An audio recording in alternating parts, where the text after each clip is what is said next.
सूरज ग्रहण और चांद ग्रहण क्या है? क्या आपको मालूम है कि सूरज ग्रहण की कितनी इकसाम हैं? और क्या आपको ये भी मालूम है कि 21वीं सदी का तवील तरीन सूरज ग्रहण कब लगा? सूरज ग्रहण और चांद ग्रहण क्यों होते हैं? साइंस और इस्लाम का मुवाजना जमीन पर सूरज ग्रहण इस वक्त लगता है जब चांद दौराने गर्दिश जमीन और सूरज के दरमियान में आ जाता है, जिसकी वजह से सूरज का मुकम्मल या कुछ हिस्सा दिखाई देना बंद हो जाता है। इस सूरत में चांद का साया जमीन पर पड़ता है। चूँकि जमीन से सूरज का फासला जमीन के चांद से फासले से 400 गुना ज्यादा है और सूरज का मुहीत भी चांद के मुहीत से 400 गुना ज्यादा है, इसलिए ग्रहण के मौके पर चांद सूरज को मुकम्मल या काफी हद तक जमीन वालों की नजरों से छुपा लेता है। सूरज ग्रहण हर वक्त हर इलाके में नहीं देखा जा सकता, इसलिए साइंसदानों समेत बाज लोग सूरज ग्रहण का मुशाहिदा करने के लिए दूर दराज से सफर तय करके ग्रहण ज़दा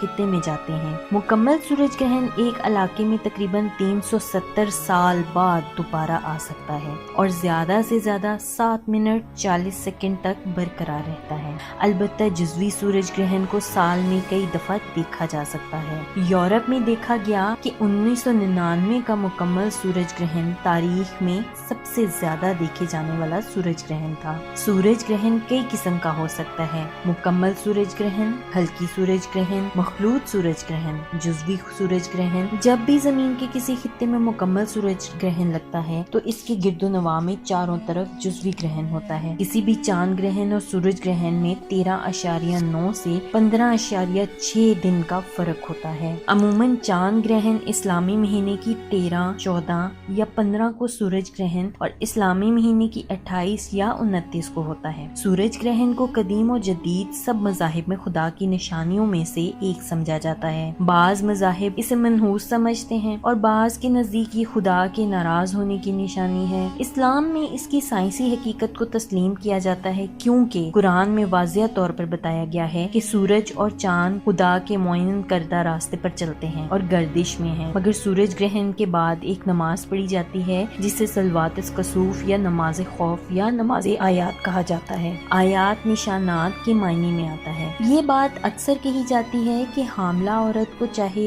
सूरज या चांद ग्रहण के वक्त लोहे की किसी भी तेज चीज जिसमें कैंची, छुरी वगैरह शामिल है, इसका इस्तेमाल ना करें, वरना पैदा होने वाला बच्चा माजूर पैदा होगा। इस बात में भी बिल्कुल हकीकत नहीं है। इस चीज को गलत साबित करने के लिए किसी आम इंसान ने तजर्बा भी नहीं किया, क्योंकि हर किसी को अपने बच्चे प्यारे होते हैं। लेकिन साइंसदानों ने ये तजर्बात जानवरों से लेकर इंसानों तक किए हुए हैं। माजूर बच्चे का पैदा होना सिर्फ एक इत्तफाक या किसी और जिस्मानी बीमारी का नतीजा हो सकता है, लेकिन एक फल्कियाती अमल का इंसानी जिंदगी से किसी किस्म का कोई ताल्लुक कभी नहीं हो सकता है। 22 जुलाई 2009 को लगने वाला ग्रहण 21वीं सदी का तवील तरीन सूरज ग्रहण था, जिसका दौरानिया 5.5 घंटे था। इसे पाकिस्तान, भारत और चीन में देखा गया। इस किस्म का तवील सूरज ग्रहण इसके बाद 123 साल बाद 2132 में देखा जा सकेगा। मजीद मालूमाती वीडियो देखने के लिए देखते रहिए मेरा चैनल मालूमात। मेरे चैनल को सब्सक्राइब, लाइक और शेयर जरूर करें और साथ ही साथ में बेल आइकन को दबाना मत भूलें, ताकि इस तरह की मजीद और नई मालूमाती वीडियो का नोटिफिकेशन आपको मिलता रहे। बहुत शुक्रिया। अल्लाह हाफिज।